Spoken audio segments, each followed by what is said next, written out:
Bismillahirrahmanirrahim. Assalamualaikum warahmatullahi wabarakatuh. Alhamdulillahi rabbil alamin. Wal aqibatu lil muttaqin fala udwana illa 'alal zalimin.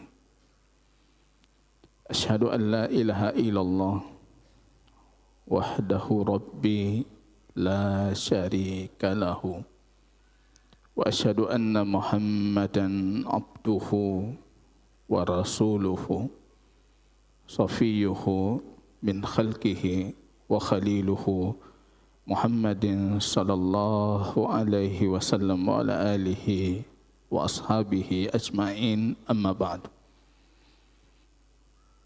Ikhwatal iman, a'azzani Allah wa iyyakum jami'an. Puji dan syukur yang tiada hentinya kita panjatkan kehadiran Rabb kita Allah Tabaraka wa Ta'ala atas segala nikmat, hidayah, petunjuknya, inayahnya, riayahnya Allah Rabbul Alamin. Hingga hari ini jamaah kaum muslimin, kita berada dalam keimanan, kita berada di dalam keislaman, kita berada di dalam ketaatan, dan kondisi terbaiknya jamaah kaum muslimin yang Allah muliakan, kita berada di majlis zikir, di majlis ilmu yang kita kaji di situ ayat Allah dan petunjuk dari baginda Rasulullah sallallahu alaihi wasallam.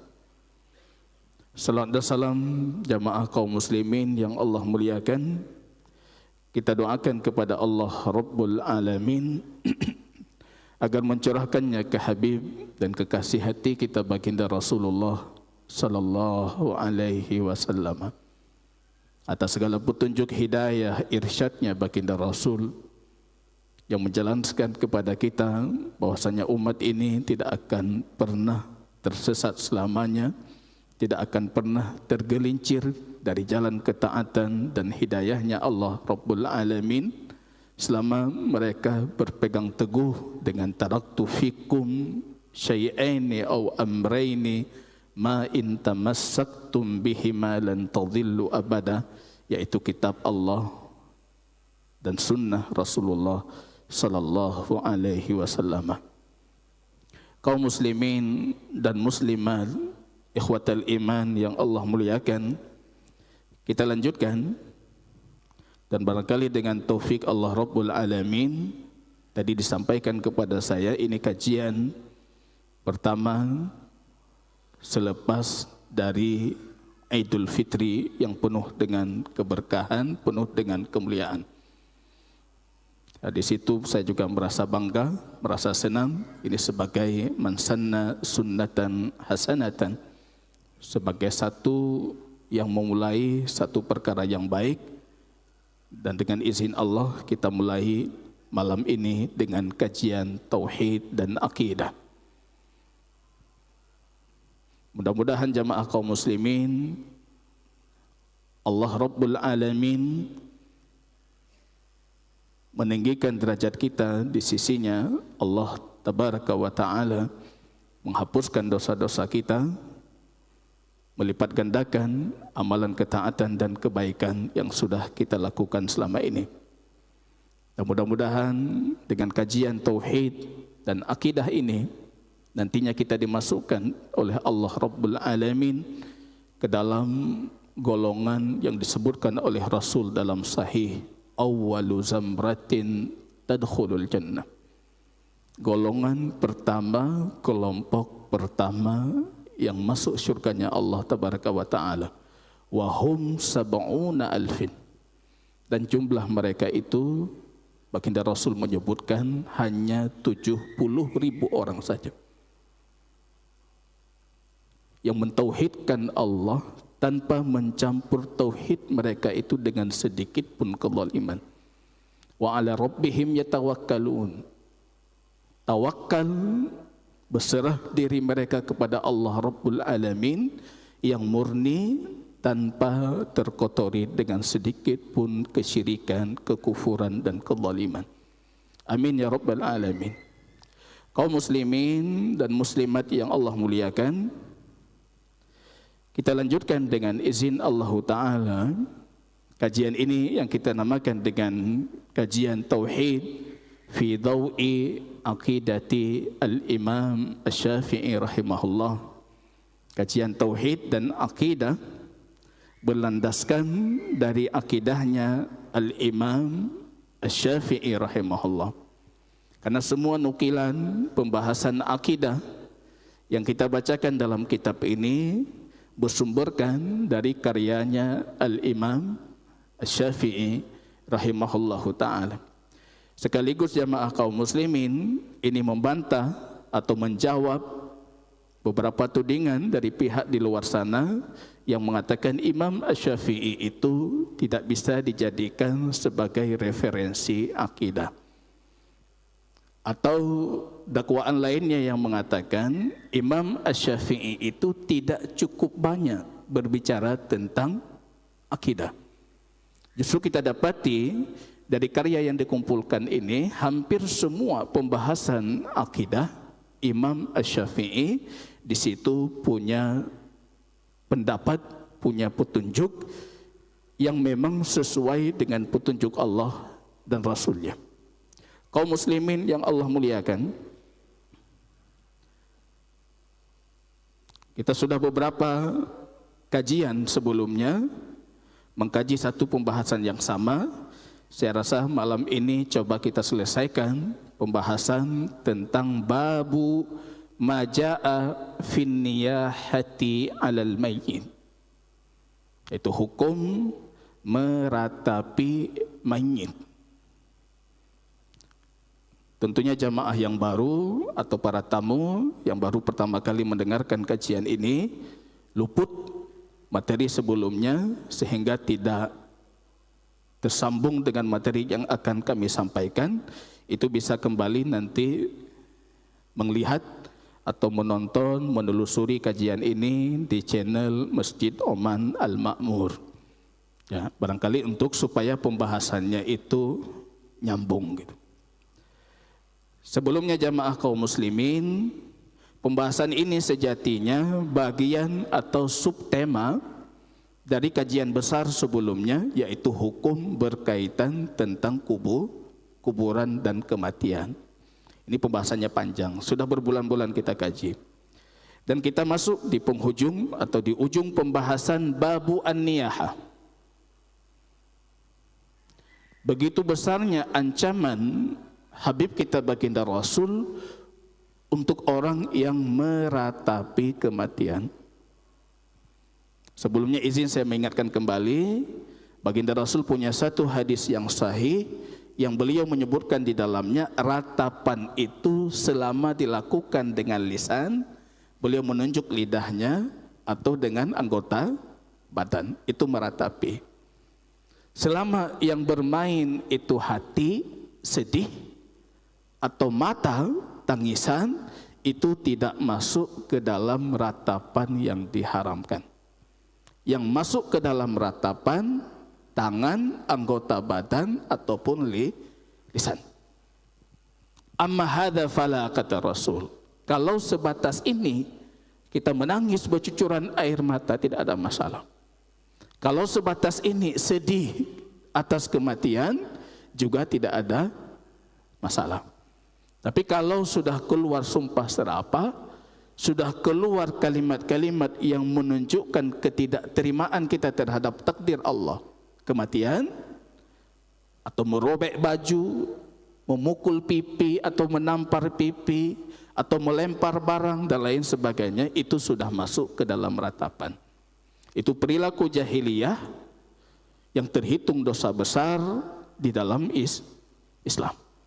Bahkan dalam satu hadis baginda Rasul mengancam dengan ancaman yang serius. An-naihatu illan tatub. Kalau pelaku meratapi itu dia tidak bertobat, fa innaha yub'asu yaumal qiyamah 'alaiha sarabil min qitran. Besok di hari kiamat dia akan mengenakan pakaian dari ter yang panas. Pelakin itu, pelakin yang panas. Wal hadir'un min hadid min nari jahannam. Dan dikenakan atas pelakin yang panas itu baju besi dari api neraka jahannam. Itu ancaman serius dari baginda Rasul. Bahkan dalam hadis yang lain yang sudah kita kaji sebelumnya, baginda Rasul dalam hadis Abu Hurairah mengatakan, isnatani finnas huma bihim kufrun. Mereka bisa kafir gara-gara dua perkara ini. Ketika dijelaskan oleh baginda Rasul, rupanya dua perkara yang dimaksud itu adalah at-ta'nu fin nasabi wan niyahati 'alal mayit. Mencela nasab orang, mencela garis keturunan orang, ataupun berniyahah meratapi kematian. Ini sudah kita jelaskan jamaah kaum muslimin sebelumnya. Hadis Ibnu Mas'ud yang sudah kita bacakan, baginda Rasul menafikan umatnya yang melakukan ratapan atas kematian. Beliau mengatakan laisa minna, mereka bukan bagian dari kami. Mereka bukan kelompok kami. Man darabal khudud, yang menampar-nampar pipinya ketika tertimpa musibah. Kamu meninggallah kolon, dia memukul pipinya. Sudah meninggal ayah saya, kemudian dia memukul pipinya, merobek bajunya. Wada'a bida'wal jahiliyah. Kemudian dia berteriak ratapan seperti ratapan masyarakat jahiliyah. Jamaah kaum muslimin yang Allah muliakan, kemudian kita juga sudah membacakan hadis Mughirah ibnu Syu'bah. Qala an-nabiy sallallahu alaihi wasallam, man niha alaihi yu'adzab bima niha alaihi. Orang yang diratapi oleh ahli keluarganya ketika kematiannya, maka orang itu diazab oleh Allah atas ratapan ahli keluarganya. Kalau tadi yang kita bacakan, azab untuk yang meratapi, ancaman azab. Dan dalam hadis Mughirah ibnu Syu'bah, rupanya yang diratapi pun terazab karena perbuatan ahli keluarganya. Ini sudah kita uraikan di pertemuan sebelumnya. Yang dimaksud dengan azab dalam hadis ini, jika sekiranya orang yang meninggal itu menjadi penyebab dia diratapi oleh ahli keluarganya. Dia yang menyuruh supaya diratapi, atau dia yang lalai mendidik ahli keluarganya dengan nilai tauhid dan iman ini. Gak pernah dibekali ahli keluarga, istrinya, anaknya, supaya jangan meratapi atas kematiannya. Lalai atas kewajiban pendidikan untuk anak dan keluarga. Tiba-tiba dia wafat, maka orang yang lalai itu, para ulama menyebutkan, dia bisa diazab atas ratapan ahli keluarganya. Makanya jamaah kaum muslimin rahimani wa rahimakumullah, sebelum kita lanjutkan, ini menjadi wasiat dari saya untuk jamaah. Jangan jadikan ilmu ini hanya sebatas mengumpulkan ataupun mengoleksi informasi pribadi saja, tapi jadikan pembelajaran tauhid yang bernilai bagi anak dan istri kita di rumah. Dengan itu kita bisa berlepas diri di hari kiamat. Makanya ketika disebutkan riwayat Mughirah ibnu Syu'bah, bunda kita Aisyah radhiyallahu taala anha termasuk yang menyangkal, kok diazab? Allah dalam Al-Qur'an mengatakan, wa alla taziru waziratun wizra ukhra. Orang tidak mungkin dia dibebankan dengan dosa orang lain. Kok dia bisa diazab? Padahal dua riwayat ini sahih, bersumberkan dari baginda Rasul. Cuma untuk menyatukan, memahami riwayat ini, kita butuh pemahaman seperti yang sudah kita jelaskan. Jamaah kaum muslimin yang Allah muliakan, kita lanjutkan. Apa yang disebutkan oleh Al-Imam Asy-Syafi'i rahimahullah, ini sebagai titik pemisah. Banyak yang tidak bisa membedakan mana niyahah, mana ta'ziyah. Al-Imam Asy-Syafi'i, dan ini yang masyhur dari madhabnya Syafi'i, Imam Syafi'i, para muridnya, imam-imam besar dari madhab Syafi'i, menukilkan pernyataan Al-Imam Asy-Syafi'i, beliau mengatakan wa akrah al-ma'atim. Ya, ini kita perlu kita dudukkan pembahasan. Saya membenci berkumpul-kumpul di tempat kematian. Ini bukan kalimat saya, ini kalimat Al-Imam Asy-Syafi'i. Dalam satu riwayat yang lain, kalau di dalam lebih jelas, beliau mengatakan wa akrahul ma'atim walau lam yakun fihi buka. Aku benci berkumpul-kumpul di tempat kematian walaupun tidak ada tangisan di dalamnya. Ini bisa kita dapatkan dari semua madhab. Madhab Syafi'i sama, membenci berkumpul-kumpul. Kalau madhab Hanafi itu berkumpul-berkumpul yang disengajakan, yang dibenci. Beliau sebutkan contohnya.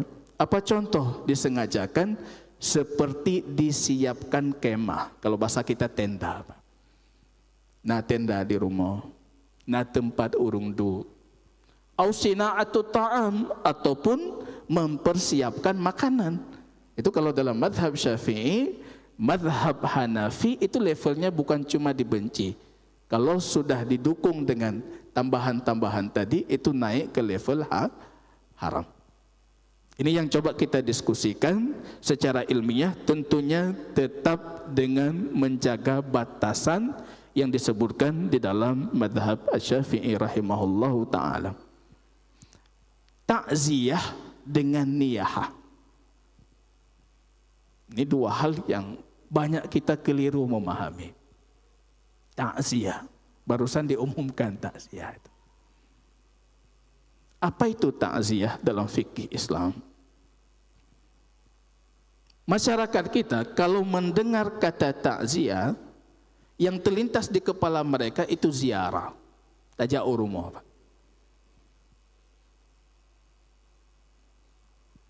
Ada ibunda saudara kita juga yang wafat dari pengurus.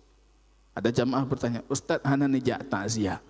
Seingat saya sudah takziah, Pak. Yang golong truk rumah, Pak. Dianggap belum takziah. Takziah itu bukan ziarah, jamaah. Takziah itu, ini bisa dibuka semua fikih lintas madhab. Takziah artinya tahliyah, menghibur. Karena saudara kita mukmin, orang beriman, cara kita menghiburnya ya dengan akhirat. Kita mengingatkan dia dengan pahala yang besar atas musibahnya. Allah akan menggantikan dengan yang lebih baik, atau pahala di akhirat yang akan menantinya.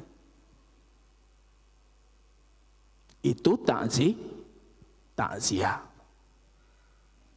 Ini kita dudukkan dulu, Pak. Nyan arti takziah. Tahliyah. Kita lihat bagaimana prakteknya Rasulullah. Hadis Imam An-Nasa'i, ini hadisnya sahih. Sahabat itu Abu Hurairah menceritakan tentang tradisi Rasul. Wa kana Rasulullah idza jalas fi masjidih. Kalau Rasul sedang duduk di masjid, itu para sahabat langsung melingkar, duduk bersama. Ada satu sahabat, umurnya tidak tua, tapi juga bukan muda, artinya sudah dewasa. Dia punya seorang anak yang masih kecil. Disebutkan oleh Imam Abu Hurairah, hadisnya ceritanya panjang.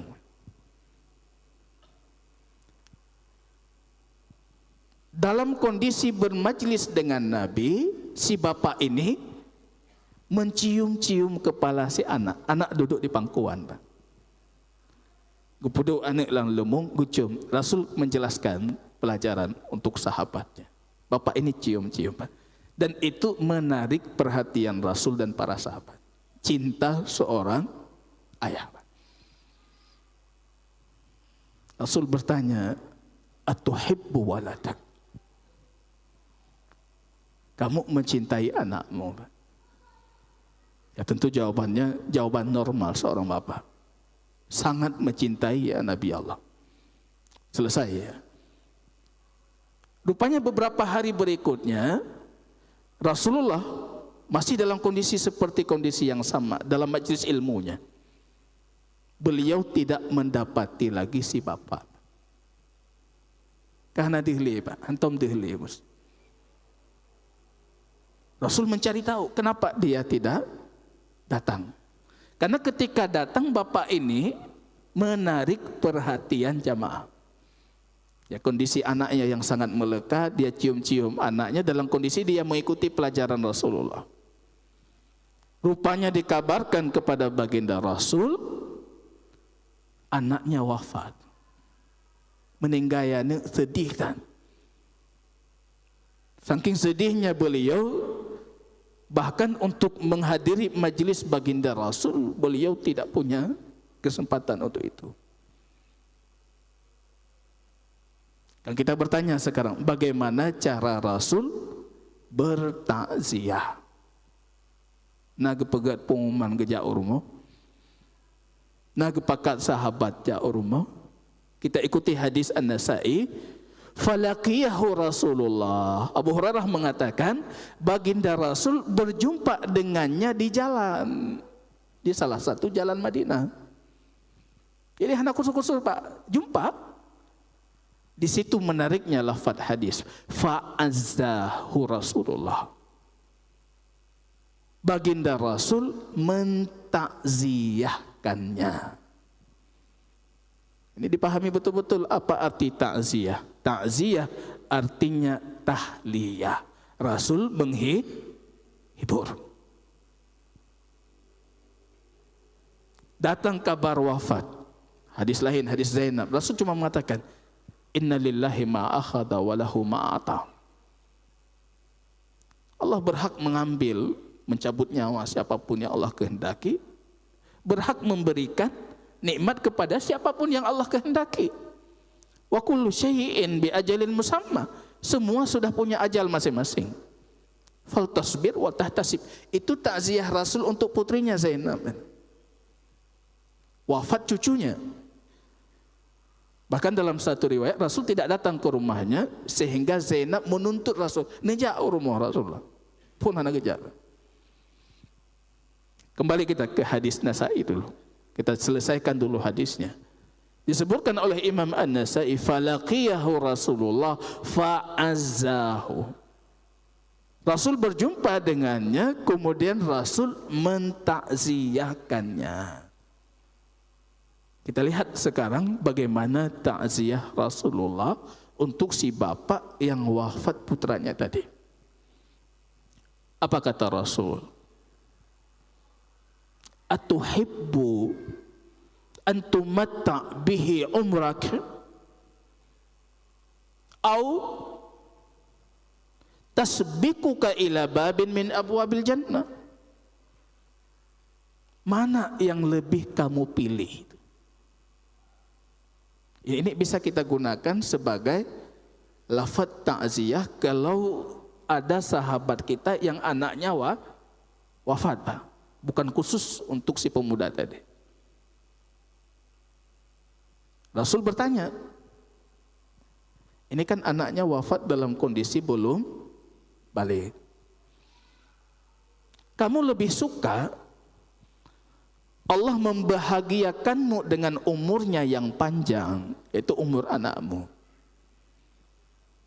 atau maksudnya Allah panjangkan umurnya itu lebih kamu suka, atau anakmu nantinya di hari kiamat akan mendahuluimu ke salah satu pintu surga dan dia membuka pintu surganya untukmu. Ya, ini lafaz takziah Rasulullah. Di majelis yang lain saya sampaikan ada 7 mungkin, ada 7 kalau saya kumpulkan ya, ada 7 lafaz takziah Rasulullah. Dan itu bentuknya bukan mengkhususkan. Apapun yang sifatnya menghibur orang yang tertimpa musibah kematian, itu termasuk ke dalam kategori takziah yang disyariatkan. Rasul bertanya, balik lagi ke hadis. Kamu lebih suka umurnya dipanjangkan, kamu senang dengan umurnya yang panjang, atau lebih suka di hari kiamat putramu itu yang membuka untukmu pintu surga? Apa jawaban si bapak? Si bapak mengatakan, kalla ya Rasulullah, tidak mungkin saya suka yang pertama. Pasti saya suka anak saya mendahului saya ke pintu surga, kemudian membukakan untuk saya pintu surga. Terhibur dia tidak? Terhibur. Tersenyum dia dalam hadis, tersenyum. Itulah takziah, menghibur. Dan itu tradisi takziah Rasul dan takziah para sahabat Rasulullah. Dan itu yang menariknya jamaah kaum muslimin. Ini kita berbicara tentang keilmuan atau perkara ilmiah, itu harus objektif. Kalau kita buka misalnya Hawil Kabir, itu seperti kitab induk dalam fikih Syafi'i, mengumpulkan banyak karya para murid Imam Syafi'i, kemudian dijadikan sebagai Al-Hawil Kabir yang menghimpun yang besar. Pengarangnya Imam Al-Mawardi. Diakui sebagai kitab yang sangat muktamad karena ini semua kitab-kitab murid Imam Syafi'i dikumpulkan dalam satu kitab induk. Di situ dijelaskan cara takziah. Takziah itu dilakukan di jalan-jalan dan di tempat-tempat kerja atau kapanpun mereka berjumpa. Tidak mengkhususkan tempat. Ini jamaah kaum muslimin. Ini Anda bisa menelusuri kembali dengan mengkaji kembali kitab-kitab yang muktamad dalam mazhab Asy-Syafi'i. Begitu nasnya. Merumpak bak jalan udah takziah. Saya berjumpa dengan fulan, saya mengatakan lillahi ma akhadha wa lahu ma ata wa kullu syai'in bi ajalin musamma. Gangguk lung sika. Rayu tak pahala ron. Wafat urung syi'r, rayu tak pahala. Kemarin sahabat saya juga di Indrapuri, wafat putrinya baru 8 tahun. Dia datang. Rupanya beliau paham hadis. Beliau paham hadis. Saya muncul perasaan berat. Wafat anak berat Pak, tak pegah mangat Pak. Yang yang tertimpa musibah seperti pasti berat. Saya lihat beliau tersenyum, kok bisa? Di luar prediksi saya. Beliau tahu hadis ini yang kita sebutkan tadi. Wa lillahi ma akhad wa lahu ma ata. Layak tak pahala. Ipreheron bak pintu syurga insyaallah. Betul Ustaz. Dan tupu hadis Ustaz. Itu takziah. Ini pemaknaan takziah yang dipahami dalam fikih Islam. Keliru kalau kita artikan takziah itu ziarah ke rumah. Ya hana tahu yang mufhum lagi yang Pak tanya saya orang Aceh atau orang Indonesia. Takziah itu menghibur. Menghibur. Cuma satu mazhab fikih saja yang mengizinkan kalau sekiranya berkumpul di rumah, tapi tidak meniatkan itu sebagai ibadah, yaitu mazhab Maliki.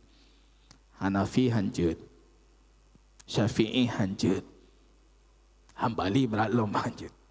Bahkan Syafi'i ini termasuk yang paling keras, mazhab Syafi'i. Maka coba di kitab di dayah kita misalnya kita mengkaji kitab I'anatul Talibin al-Halli al-Fathul Mu'in. Di situ bahkan dikategorikan itu sebagai bid'ah mungkar. Bid'ah yang mungkar. Bukan dari saya Pak, itu secara objektif kita nukilkan dari kitab-kitab Syafi'iyah. Kalau Imam Syafi'i sendiri, ini berulang kali muridnya menukilkan, beliau mengatakan akrahul ma'atim. Apa itu ma'atim? Ma'atim itu berkumpul-kumpul. Berkumpulnya laki-laki perempuan di tempat rumah kematian. Wahwa, ini Imam Syafi'i dalam beliau menjelaskan sendiri apa arti ma'atim. Wahwa ijtima'ur rijal wan nisa. Berkumpul laki-laki dan perempuan. Kenapa beliau benci? Beliau sebutkan alasannya. Lima fihi min tajdid al-husn. Karena itu menambah kesedihan keluarga. Itu dari satu sisi, Pak. Dari sisi yang lain kadangkala itu menambah beban keluarga yang ditinggalkan. Nanti baca Al-Hawil Kabir Imam Mawardi, beliau menukilkan, menegaskan di situ, kalau sekiranya tetangganya ketika mereka mengetahui ada satu rumah tertimpa musibah, keluarga terdekatnya, kerabat tetangganya menyiapkan makanan. Jadi bukan yang menimpa musibah, Pak. Kita yang di samping, tetangga atau ahli kerabatnya menyiapkan makanan, ini beliau sebutkan dalam Al-Hawil Kabir, untuk keluarga yang tertimpa musibah, fa innahu sunnah. Itu sunnah. Yang kita dapati itu ada hadisnya, hadis Ja'far. Apa kata Rasul ketika Ja'far wafat?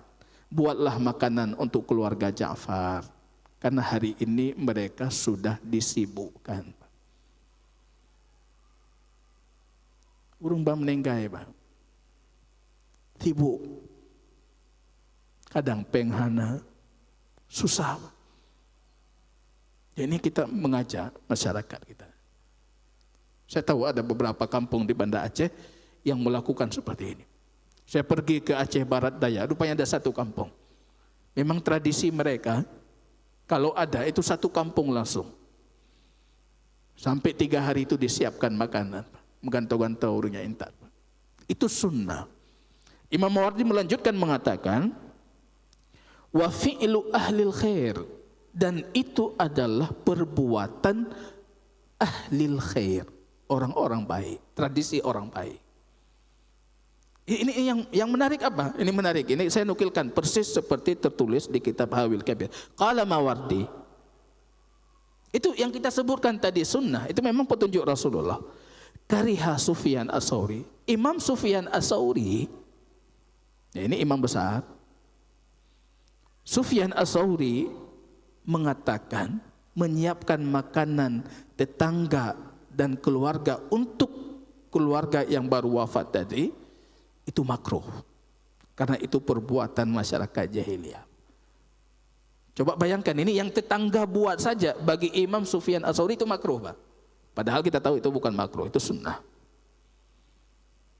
Bagaimana halnya kalau para ulama kita terdahulu melihat apa yang kita lakukan hari ini? Keluarga yang tertimpa musibah, bagoknya tayu pesiap makanan. Ini yang tetangga saja. Sufyan As-Tsauri dinukilkan oleh Imam Mawardi itu makruh.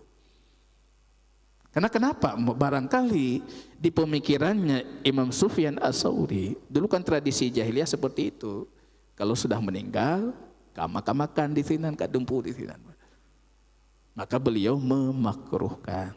Padahal petunjuk Rasul tidak ada masalah jika makanan itu disiapkan oleh tetangga atau ahli keluarga jauh untuk rumah yang baru Allah timpakan musibah. Ini jamaah kaum muslimin rahimani wa rahimakumullahu ta'ala. Jadi takziah itu tahliyah, menghibur. Ini satu ini nomenklatur yang harus kita perbaiki, Pak. Kali nejak takziah Ustaz, kali ulun pegang. Pajan nejak. Rupanya kita beda pemahaman. Saya punya pemahaman tentang takziah, yang bertanya punya pemahaman lain. Kan hana teruk rumah Allah berarti kalau nejak tak. Takziah itu menghibur. Saya mendoakan si fulan, menyemangati si fulan sesuai dengan kadar. Dibatasi tidak 3 hari atau lebih. Pembatasan 3 hari itu hadisnya palsu. La azza fauqa thalathin. Tidak ada takziah setelah 3. Itu hadis palsu, Pak. Takkan hadis dalam kitab hadis sana. Tidak ada. Bahkan kita dapati dalam riwayat Musnad Imam Ahmad, Rasul mendatangi keluarga Ja'far di hari keempat. Tidak ada pembatasan hari. Disesuaikan dengan kondisi. Disesuaikan dengan kondisi. Pembatasan nggak ada, Pak. Yang bahayanya kalau pembatasan itu kita niatkan ibadah. Bertujuh, bersiplo, berpekplo, berserutu, berseribe, dan kita niatkan itu ibadah. Ini menyedihkan jamaah. Kita berbicara tentang ilmu Islam, kita berbicara tentang nilai tauhid yang seharusnya itu kita jaga dan kita rawat. Ada satu jamaah itu memberikan saya hadiah, meminjamkan, Pak, satu penelitian doktoral di salah satu kampus di Malaysia. Penelitian S3, Pak, tentang Sunujuh Aceh, dan beliau mengkomparasi dengan tradisi Hindu di Bali. Masih ada bukunya di rumah. Rupanya per tanggal itu ada petunjuk dalam kitab Hindu, Pak. Kijit tanggal 7, kijit tanggal 10, kijit tanggal 40, kijit 100. Kenapa harus 1000? Itu ada arahannya dalam kitab Hindu.